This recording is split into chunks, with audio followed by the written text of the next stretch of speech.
যদি যেটা এই আমাদের রাজেশ ত্রিপুরা যদি প্রার্থী হিসাবে ডিক্লেয়ার না হয়, অন্যথা নামের যদি নাম আয়া পড়ে, আমাদের গ্রাউন্ডলিপুর ডাইরেক্ট আমাদের যারা নেতৃত্ব করছে তারা জানাই দিছে আজকে এখন পর্যন্ত যদি আমাদের রাজেশ ত্রিপুরা যদি কেন্দ্রীয় এবারে প্রার্থী যদি না পায় আমরা অন্যথা পার্টিতে চলে যাব।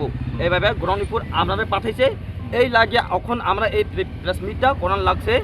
আমরাও যদি অন্যথা যদি এমন যদি রেজাল্টটা যদি অন্যথা হয়ে যায়, অন্য নামের রাজেশ ত্রিপুরা যদি না হয়, তাহলে আমরা কাছে 22,000 মতো ভোটার আছে, 33,000 ভোটার মধ্যে 22,000 ভোটার আমরা কালকে মধ্যে সবাই রিজাইন দেওয়া লইব।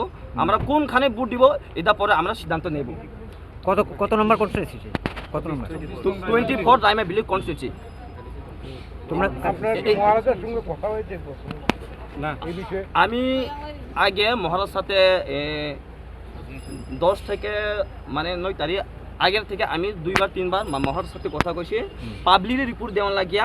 মহারাজ আমার কইছে নবীন বাবু টাইম দিব আমি আয়া টাইম দিব, আমি গুয়াহাটি যাইতেছি এমন এখন পর্যন্ত ইস্যু আয়া পড়ছে, তাহলে এখন পাবলিক কন্ট্রোল নাই আমরা হাতিব। এই লাগিয়া আজকে বাধ্য হইয়া এই প্রেস মিটটা আমরা কোনার লাগছে। যদি ক্যান্ডিডেট অন্যতা হয় আমরা